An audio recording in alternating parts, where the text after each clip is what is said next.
Welcome to another edition of I Am AAPC. Today, we have Taylor King with us, and I was just speaking with Taylor before we started recording, and saying to her that I've seen you, Taylor, all over the APC and digital world, just sharing your enthusiasm for your career path in the business of healthcare. Why don't you tell us a little bit about yourself and your journey in the business of healthcare? Yeah, sure. So my name is Taylor King. I live in Upper Sandusky, Ohio. It's a very small town. I have three children, and my story of how I got into healthcare is a little bit interesting. So I actually had my first child right out of high school. So I got pregnant in high school, had him right after I graduated. But I knew I was still going to go to college, so I did that. I did about 3.5 years of my bachelor's degree in marketing, and then I decided that that wasn't going to be for me. I grew to not like it. So I stopped doing that, and for a few years after that, I waitressed, I worked in a factory, I worked at a gym, just odd jobs to make ends meet. And then I met my current boyfriend, and he really pushed me to go back to school. So I did that, and I didn't know what I wanted to go back to school for. So I talked to his mom and his sister, and they both work in coding and billing. And so they kind of told me a little bit about it. And what really attracted me to that realm of HIM was working remotely. Because I did have kids at this point, I was pregnant with my second child when I went to college for my RHIT. So I just did it. I said, great, my mom was a nurse, so I knew a little bit about healthcare, and I thought I'll just go ahead and try it. And so I did that and did the schooling, and I got certified with my CPC while I was in school for the RHIT. And then obviously when I graduated, got the RHIT. So the rest is history. Well, I'm curious because I would imagine most people go into marketing thinking or having a creative side. You might have thought, hey, I can explore that, but medical coding and revenue cycle is very analytical. Yeah. So how would you describe your personality? Do you have a balance of both? I do. I think that what really benefits me in the coding and auditing side is I overthink everything. So I'm just very detailed in all of my work, and I like to dig deep into what I'm doing and figure out, is this the best way to do it, or is there a better solution? Just anything like that. And then, yeah, I am very creative, and I not necessarily graphically creative with design and whatnot, but obviously I love to network. Like you said, you've seen me kind of all over lately. I love talking to people. It's not an uncomfortable situation for me at all. So I just really enjoy putting myself out there and putting myself in positions that I'm not used to being in, and just growing from that. And yeah, so that's how I feel like I kind of tie in well with HIM. Awesome, awesome. And tell me your initial thoughts when your boyfriend's family, they're acting as mentors to you Mhm. and helping you help guiding you down this path. What were your initial thoughts when they were describing what this world is like? Yeah. So his mom, she actually works in billing, and she does workers' comp. And when she tries to explain that to me, I'm just like, okay, that sounds crazy. This was before I went to school, and I kind of felt a little intimidated at first, just based on what they were saying with their experiences. It just sounded a little bit overly detailed for maybe what I would have wanted to do for a career. But once I started going to school, I realized that you can specialize in different things, and you don't have to do everything, or you can go down to the micro section of HIM, wherever it may be. So that kind of eased my mind a little bit, just understanding that I didn't need to do everything, because in the beginning, that's the sense that I was getting from them.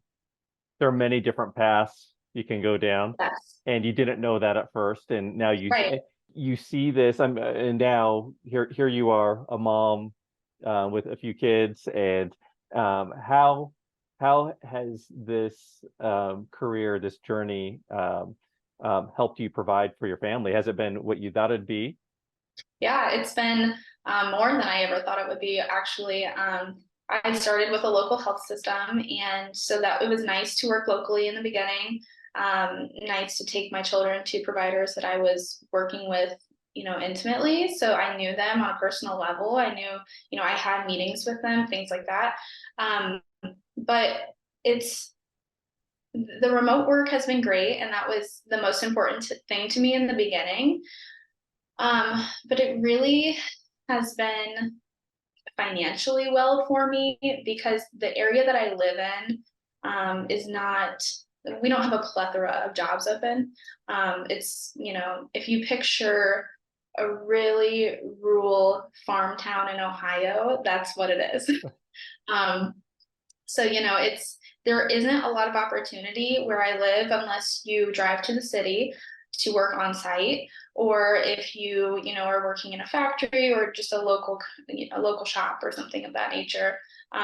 So for me, that's been exciting because coming from where I am from, you either move to another state and make something of yourself, or you stay there and you don't. And I say don't, not that you can't, Yeah. but it can be difficult. And so for that reason, questioning myself in the beginning as a young mom, wondering if I'll ever, get out of that leap of, like paycheck to paycheck. Am I ever going to have more than this? I'm definitely there, and that's exciting. And I think that no matter where you are in the industry, if you are willing to put yourself in a position to work hard enough to get there, you can. Now, here's the big question, Taylor, that many Mhm. people watching will want to know is that first job. And Yeah. to lead into that, you had your certification through AHEMA, the RHIT. Did you have that prior to your CPC? No, I got my CPC first. Okay. So I was in school. So I did the 2-year associates program with my local community college. Okay. And while I was in school, I apologize, I'm at the library and It's all there's right. You're all right. crying. So while I was in school for the RHIT, I sat for the CPC exam. So I don't want to say I didn't necessarily study for the CPC because I obviously did, but I feel that my coursework overall for my degree kind of just shaped well into the CPC exam. I did do practice exams, but yeah, I did the CPC first, and I thought, okay, I'm going to do that first, and then hopefully I can get a job while I'm in school.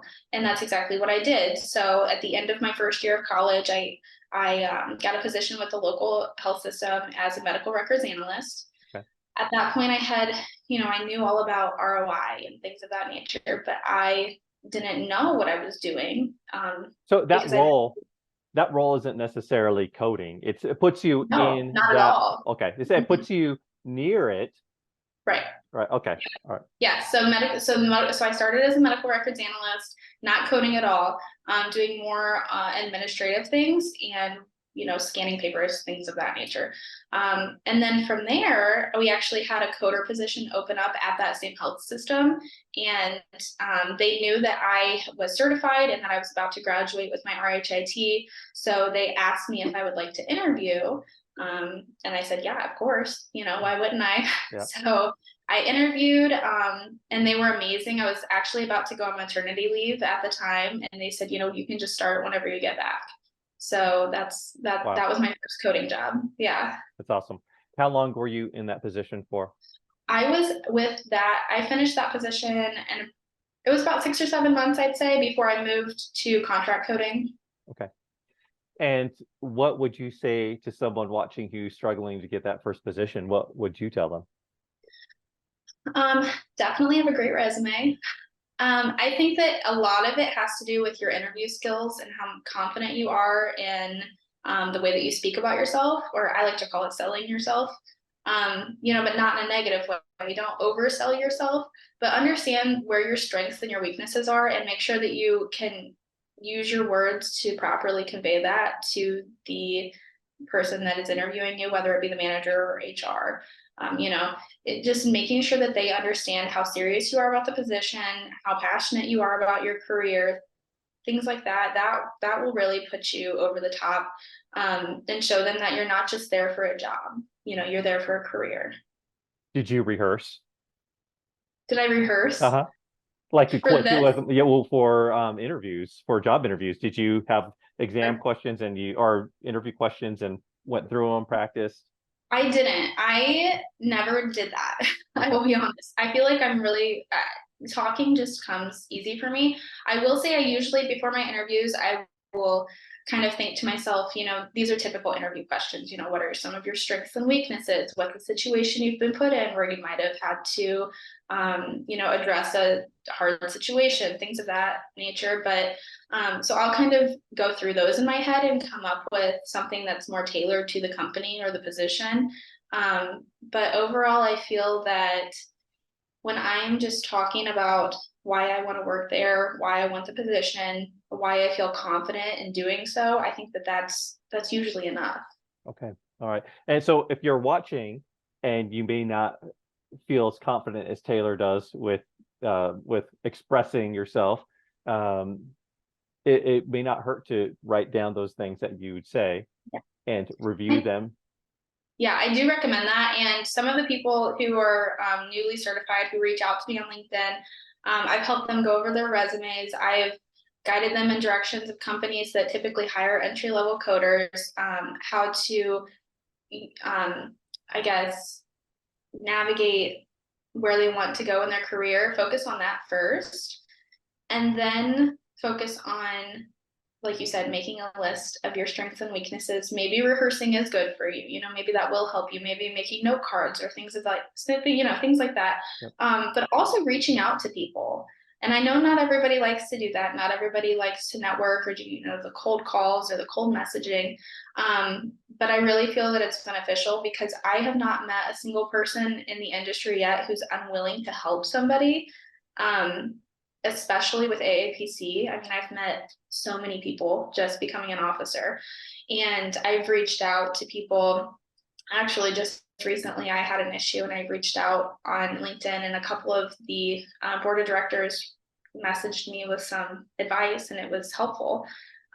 So connecting with people in the industry is also great, and getting your name out there, and putting your best foot forward.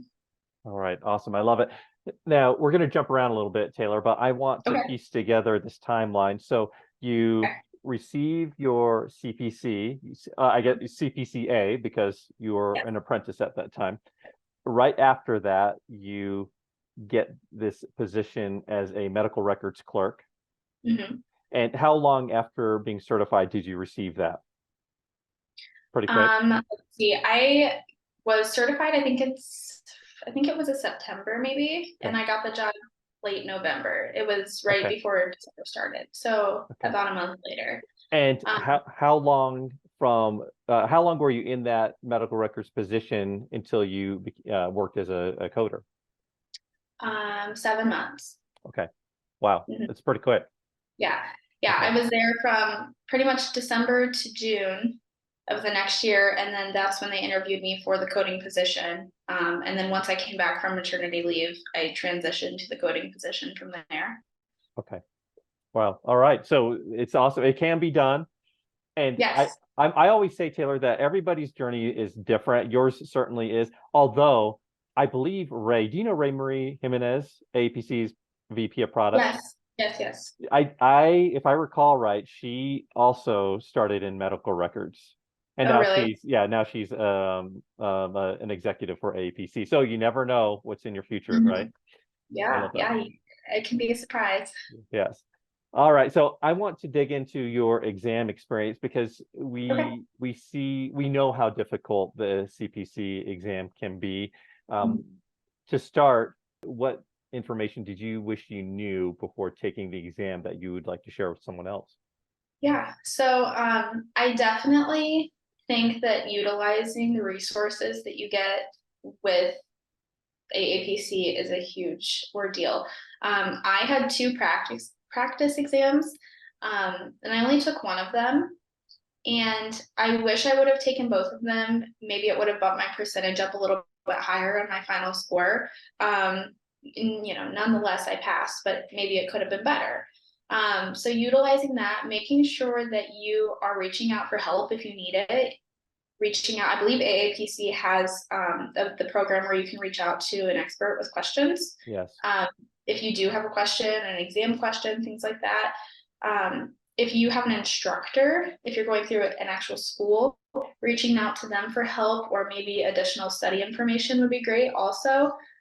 Most of my material was not actually through AAPC. I didn't go through the coursework through AAPC. I went through the community college, but it really, I really feel like it set me up perfectly for the exam.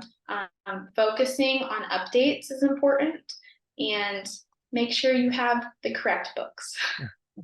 Okay, that Well, I question, guess, yeah, that question go comes ahead. up a lot, right? We see people, Yeah. especially now, there are students who are looking forward to, well, right now it's October of 2023. Students are looking forward to potentially taking exams in 2024, asking, can I use my 2023 code books on my Yes. 2024 exam?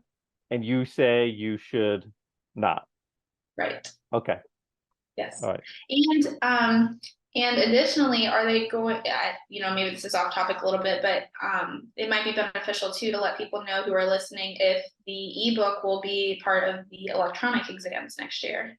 I know that there was talk about that. Yeah, I don't think that will be, not at least right out of the gate. I know that is something we're working on, but because I mean, really, the field is becoming more digitized, and I'm sure, I don't know, do you use your books much, Taylor, or are you in an encoder tool?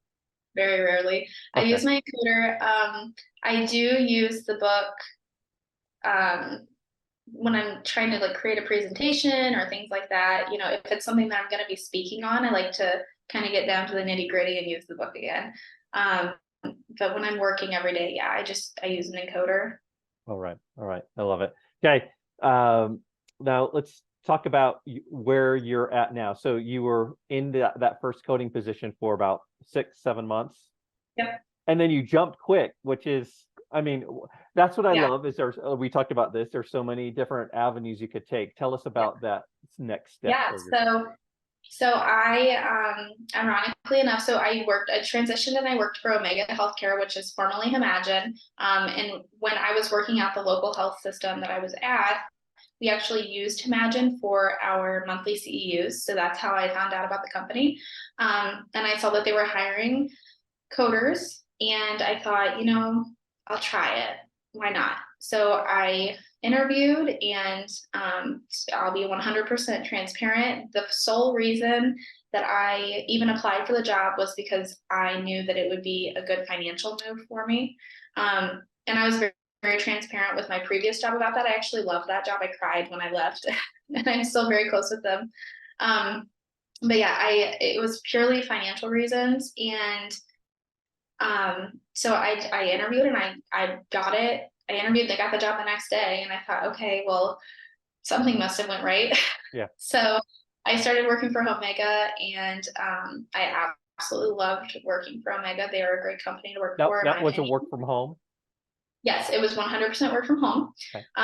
So it was all remote, you know, and when you get hired, everybody gets put on a different client depending on what you're doing, you know, things like that, because it's contract coding.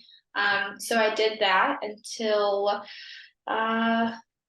February or March of this year. Okay. I think it was. And then I moved into a different position because we were starting to offshore some of the locations. So I figured, you know, I'll just get out now. Yeah. Yeah. Which, you know, it's a safe place it's a safe thing to do if you are feeling unsure, which is fine. So now I work for Yes HIM Consulting, and they're based out of Florida. And I am a Prophy edits and denials specialist. And I've been there since February or March. I can't remember exactly which month it was, but yeah. How long were you with Omega for? So I was with Omega for a little over a year. I started there in January of 2022. And then, yeah, so about a year and 2 or 3 months. Okay. And do you hold any credentials other than the CPC and RHIT? No. Okay. Let's talk about your future, Taylor, because we've talked several times about the different paths you can take. What is resonating with you? What do you want to explore? Yeah, so I am very, very interested in auditing and compliance. I feel my mind going more in that direction than staying where I'm at. And I know that some people have their own opinion on this, but working in denials, some people say it's not coding, some people say it's not auditing. I say it's a little bit of both. Um, so yeah, so working in denials has become a really big passion of mine. And it goes back to that. I like to find the details and figure out what's wrong and solve the problem. So I would really like to see myself go into auditing and compliance. Eventually, I would like to get my RHIA and go into management. I am interested in my CPCO. I'm also interested in the CPC or the CPMA. So, there's a lot of things that I want to do. Right now, I'm okay, but um, I don't, I don't ever feel like you can move up too quickly if you feel you're ready. So don't I don't want people to stop themselves from taking that next step just because they feel like, like I've been in a position for 6 months and then another 6 months and then a year. And, some people think maybe that's not good to job hop. But in my opinion, I'm promoting myself every time that I do that. So I personally don't feel uncomfortable with doing that. And I'm okay with explaining my reasons as to why I keep, switching. So everybody's different, but yeah, I love auditing and compliance. And there is no right or wrong. If it's Right. working for you, then Mhm. that's the best thing, right? Yeah. Okay. All right. So you had always wanted to work from home. You finally had gotten that position. Mhm. What do you love about that? Was it what you thought it would be? And what are some of the challenges of working from home? Give us our viewers a taste of both. Sure. So I will start with the good. For me, as a mother of three, working from home is amazing. My kids are my oldest is in school, and my younger two kids go to daycare. So they're not home with me, and a lot of employers won't allow you to have children at home with you while you work. So keep that in mind if you are interested in remote work. But for me, it's the flexibility. I have one son with some medical conditions that require us to go to a hospital that's over an hour away multiple times a year. So it's nice to just know that I can flex my time if needed. Um, so that's great. I love that I can, you know, make an appointment in the middle of my day, take a long break or a long lunch for that. And just like I'm doing right now, I'm taking a long lunch today. And then I just go back home and finish my workday. And if for some reason I can't finish my 8 hours that day, then I'll make it up the next day or sometime that week. I've never had an issue with an employer allowing that. So that's the biggest thing for me because you're not having to utilize all of your PTO and worry about whether or not you're going to have the time off. Yes. And when you don't have help, for maybe you don't have kids, maybe you have things going on yourself and you have a lot of appointments, or something's going on and you have to take off work. If you run out of PTO, what do? So, and if you're working on site, most places won't allow you to flex your time. Yep. So that is the biggest thing for me that I absolutely love. Obviously there's no expense to commuting, so I'm saving money on gas. That's nice. The bad, it depends on the person. If you can't tell, have a little bit of a crazy mind. So I'm all over the place. And sometimes for me to do one thing for a long period of time is a little bit exhausting. So I have to, maybe I go take a break and throw a little laundry in or something like that. But it's not for everybody. Typically working from home, if you're a coder, from my experience anyway, I don't have experience with billing, but as a coder, if you're just working on productivity, it can kind of be, in my opinion, a little bit boring sometimes, and hard to stay engaged if you are kind of losing yourself in the work a little bit. So it's important to take breaks, and it's important to, you know, reach out to your manager if you are getting bored. Maybe they can cross train you on something, or move you to a different provider or location or something like that.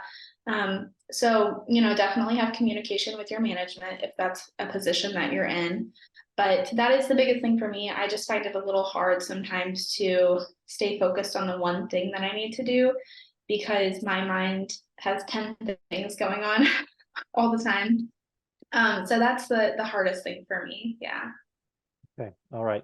And well, I think your employer would not be so flexible if you were not a hardworking, good employee, right? Yeah. So I Yeah, think that that's is, yeah. yeah, and that says a lot about you and your work ethic. But if you're watching, if you're watching and you think that it's just a gimme, right? You have to prove yourself Right. and show that you're Right. committed to the organization. Yes. Yes. You can't. And I do talk about that often with people who are newly certified and they think, I can't find a coding job, or I can't find a coding job that's remote and it's $30 an hour. And I'm like, you're not going to find that as a brand new coder with zero experience. And I shouldn't say you're not, but that would be rare. So keep your mind open to other positions in healthcare. Get your foot in the door somewhere, even if it is in medical records, if it's in registration, or maybe you start out part-time coding for a contract. And I think that there's a bad stigma put on contracts also. I have loved contract coding. I have never had an issue with it. And even when my contract did end, and they were starting to offshore, there are other clients that most companies can move you to if you're doing a good job. They can switch you to a different client. I just chose to not do that. So, that's an option also. If the client were to pull out or it ends, there are other clients available with your company, most likely. So just communicate that with your management if that's something you're worried about. Okay, that's great advice. Now we've talked for 20 minutes about work.